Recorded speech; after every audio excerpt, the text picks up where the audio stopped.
Bentornati sul mio canale. Il mio nome è Elena e se vi piace l'arte del fatto a mano, quindi dell'handmade, siete nel posto giusto. Però per tenerci sempre in contatto e vedere i nuovi video che vado a pubblicare, attivate la campanella e iscrivetevi al canale. Senza l'iscrizione c'è il rischio che YouTube non vi proponga più i miei video, quindi praticamente si rischia di non ritrovarci. Bene, vediamo l'occorrente per il progetto di oggi. Per il progetto di oggi, come vedete, gli strumenti sono leggermente diversi rispetto ai soliti, perché oggi andremo a utilizzare i ferri e solo un paio di forbici, quindi dei strumenti veramente minimal. Allora, per quanto riguarda i ferri, io andrò a utilizzare il numero 7, però se avete in casa il 10, il 12 ancora meglio. Io purtroppo non avendolo mi sono accontentata di quelli più grandi che avevo, che era il 7. E per quanto riguarda i filati andremo a utilizzare questi due insieme. Adesso vi faccio vedere in che modo. Intanto questo gomitolone morbido sembra, non saprei come spiegarvi, cioè sembra di toccare un gattino, un coniglietto, è veramente fantastico.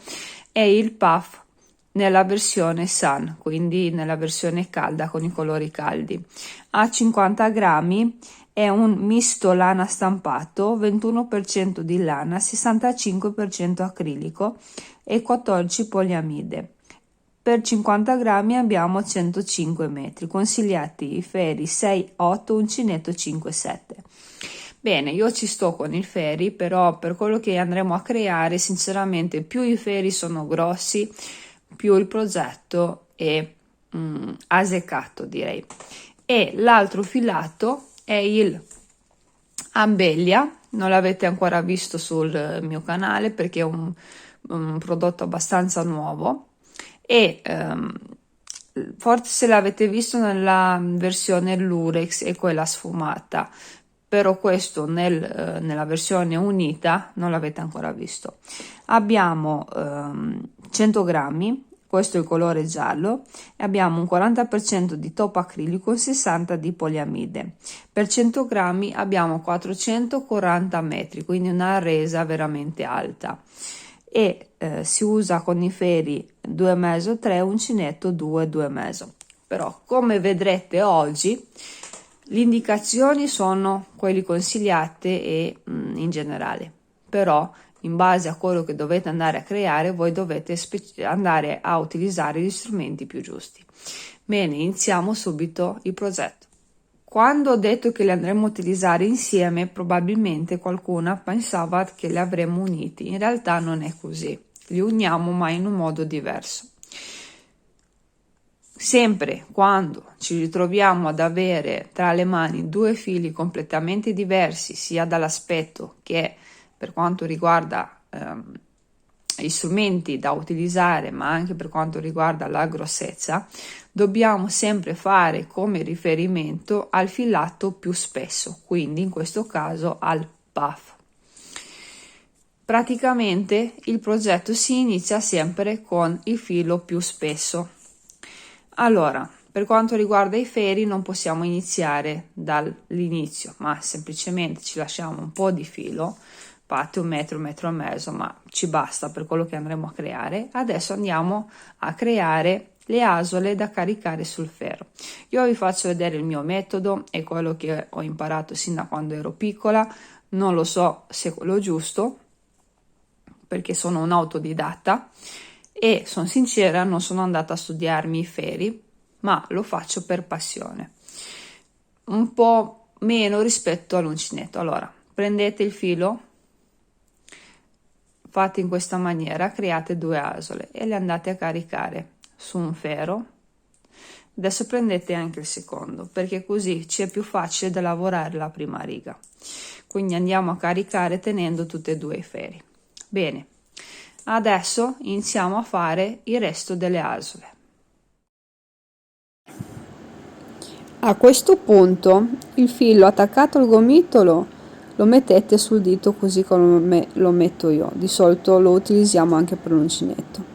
Poi caricate il filo sull'indice, poi l'altro lo tenete così tra le dita Adesso passate il pollice da sopra in questa maniera, prendete il filo con gli feri e fate un'asola caricandola sui feri e poi stringete il nodino, non tanto però comunque da stringere.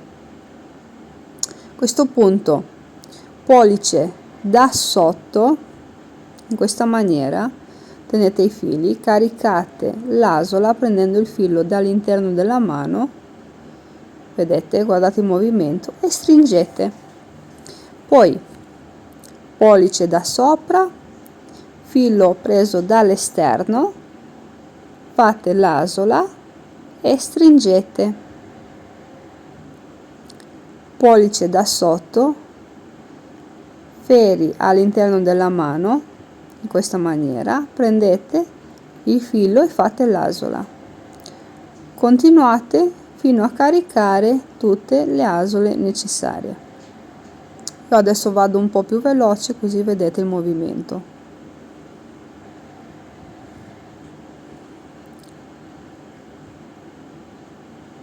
È un attimo con 2 feri più difficile, però non vi preoccupate, poi ci prendete la mano. Ho caricato le mie catenelle. A questo punto sfiliamo uno dei feri, quello che collabora di più, eccolo, e iniziamo ad avviare insomma il nostro lavoro. Ok, questo che è avanzato di solito si taglia, però siccome abbiamo un filato molto, come dire, gonfio, io faccio così, lo lavoro nel lavoro. Allora, prima di tutto la prima asola si carica senza essere lavorata, la seconda la andiamo a lavorare, quindi andiamo a lavorare sul dritto. Entrate, prendete col filo, con il ferro il filo e tirate. Entrate, prendete il filo e tirate. Cercate di lavorare molto molto largo. È per quello che se avete anzi in casa dei feri più grossi rispetto al 7 che io sto utilizzando, è meglio utilizzarli. Adesso dobbiamo andare a lavorare 40 punti sul davanti, semplicemente in questa maniera. Ci ritroviamo alla fine della riga. Sto per finire la prima riga, quindi vado a lavorare anche gli ultimi punti. Dimenticavo, io sto utilizzando i feri circolari, sono quelli a parer mio più comodi da utilizzare per i lavori con i feri. A questo punto mandiamo il filo dietro e andiamo a fare un rovescio, quindi seconda riga facciamo il rovescio, quindi entrate, ok, e prendete il filo in questa maniera e lo tirate fuori. Quindi entrate in questa maniera, prendete il filo e tirate. Lavorate largo, quindi vedete io non ho fatto questo movimento per tirare, semplicemente lo tengo il filo molto molto molto leggero, quindi state molto larghe. Andiamo a fare 40 asole a rovescio. State più largo possibile. È normale che vi sembri, se avete difficoltà che magari vengono troppo larghe, potete fare anche questo movimento che è il classico anche dell'uncinetto per gestirvi meglio il filo, ok, al vostro piacimento. Bene, ci ritroviamo alla fine di questo ferro. Stiamo per finire anche il secondo ferro, quindi lo andiamo a finire insieme. Adesso lavoriamo anche l'ultimo. Ok, giriamo il lavoro. Questo è il terzo e ultimo ferro. Prendete la prima che non si lavora, vi ricordate, perché così non si chiude la sciarpa, sta bella dritta. Ah sì, ecco, stiamo facendo una sciarpa, mi ero dimenticata di dirvelo. Lo lasciate un attimo suspense fino alla fine. Quindi adesso andiamo a fare il terzo ferro sul davanti, semplicemente entriamo, prendiamo il filo e lo tiriamo. Io i feri li tengo in questa maniera, li ho sempre utilizzati in questa maniera, poi voi li potete insomma utilizzare come meglio credete. Ci ritroviamo alla fine di questa riga. Poi è molto facile questa sciarpa perché ha 3 righe, quindi non dovete stare a conteggiarne tante. È anche divertente, fra poco lo capirete come mai. Stiamo finendo anche il terzo ferro, quindi vado a finire quest'asola. Prima di finire l'ultima prendo abele a unito che ho fatto qui un cappietto e lo metto sul ferro vicino all'asola che devo finire, stringo leggermente e prendo il filo abelia, quindi entro adesso. Oltre a prendere il filo abelia mi porto anche questo del puff che dobbiamo finire l'ultimo punto, ok, giro il lavoro e adesso ho 2 fili con i quali devo lavorare. Allora il puff lo lasciamo qui, l'abeglia lo prendiamo e iniziamo a fare il prossimo lavoro, lo portiamo dietro perché andiamo a fare il rovescio. A questo punto entriamo e iniziamo a fare semplicemente lo stesso lavoro ma col filo diverso. State molto larghe, più larghe state l'aspetto è migliore. Lo so, vi sembrerà strano perché la consistenza cambia, però ecco, diciamo che questo è il divertente di questo lavoro. Adesso andiamo a fare 40 punti a rovescio. Mi dispiace per il sottofondo, ma c'è il filo che struscia, spero che non dia fastidio nell'ascolto. Ci ritroviamo alla fine.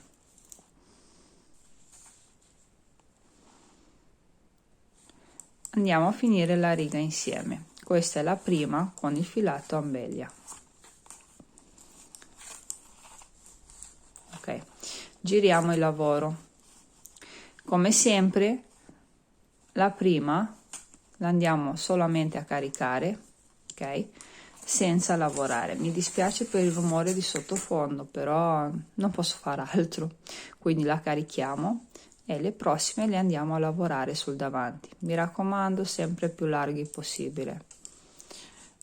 È per quello che se avete dei feri in casa più grandi rispetto ai miei, io ho il 7, andate a utilizzare quelli più grandi, così la sciarpa è più morbida, più l'effetto anche molto più bello perché soprattutto la belia si va ad aprire molto di più, quindi i punti sarebbero molto più visibili rispetto a questi. Adesso io vado a finire questa riga, ne faccio un'altra, quindi 3 righe, ok, 3 puff, 3 ambeglia, cambiamo il filo e più o meno capite l'aspetto. Sto per finire la terza riga, quindi faccio l'asola e in quest'ultima mi porto su anche il puff. Ok. E abbiamo finito per quanto riguarda la beglia, quindi giriamo il lavoro. Solo un attimo, mi sono incastrata.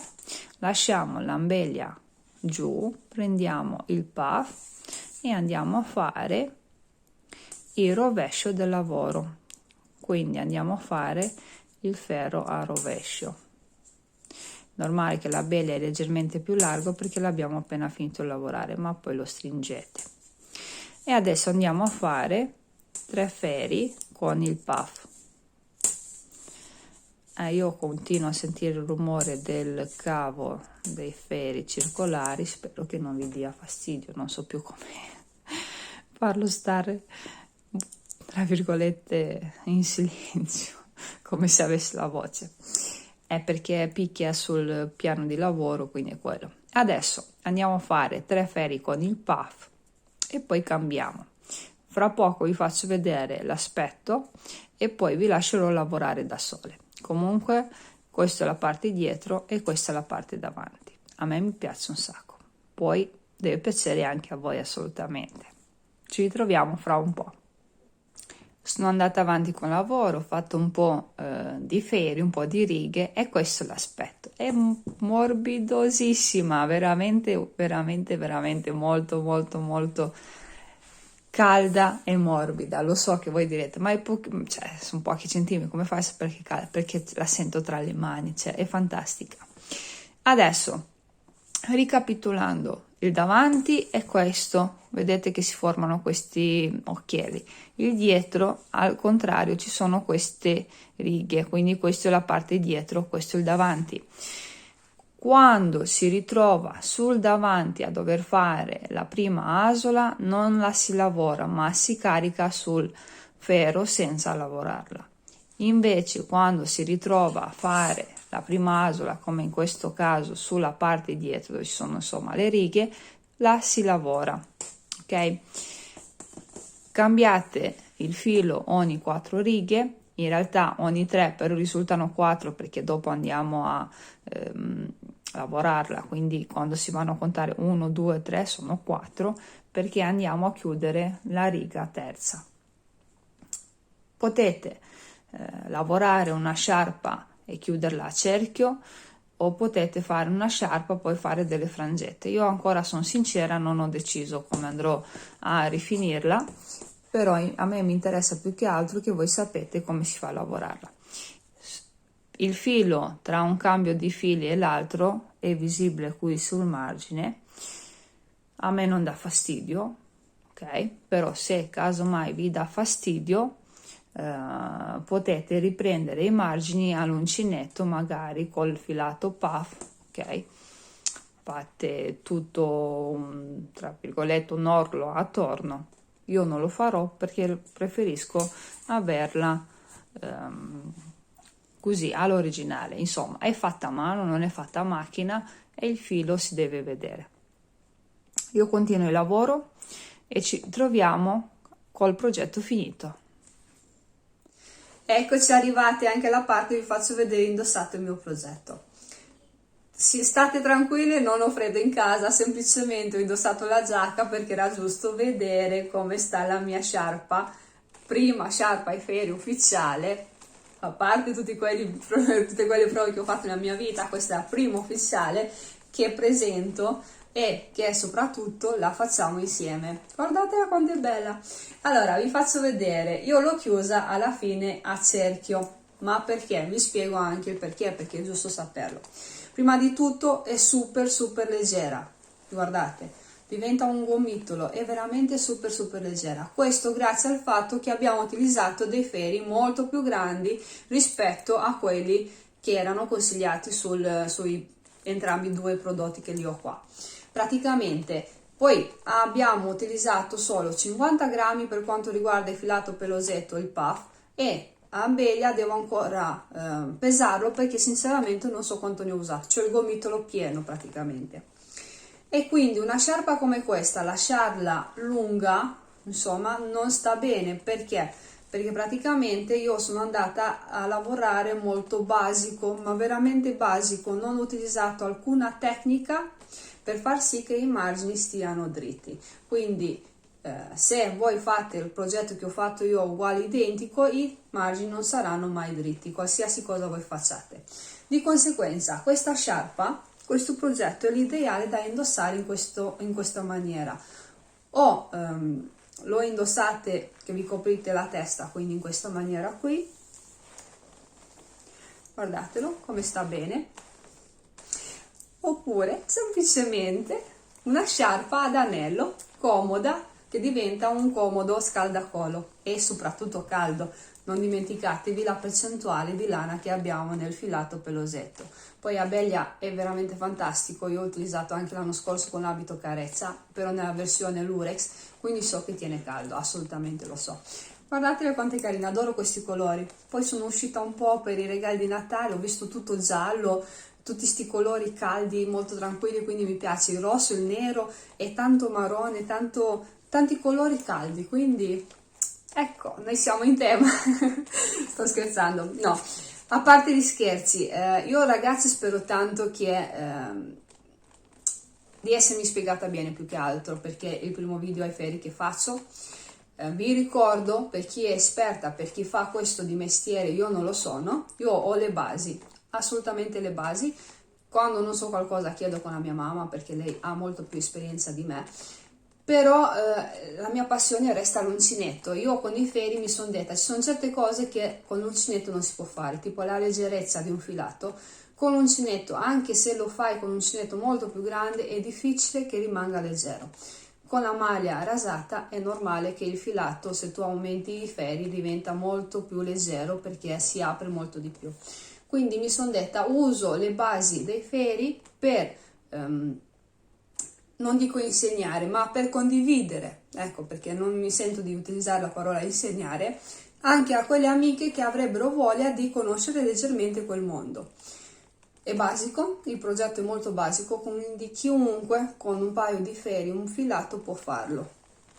Se l'ho fatto io, non sto scherzando, però veramente piano piano, un passo alla volta. Se vi piace continueremo a fare delle altre cose, ma molto molto elementari, magari utilizzando sia i feri che l'uncinetto, però con molta calma. Intanto io vi lascio con la Sharp Hassan e fatemi sapere cosa ne pensate, se vi piace come progetto, se vi potrebbe interessare ancora qualcos'altro, e con calma ci riguarderemo. Un bacio!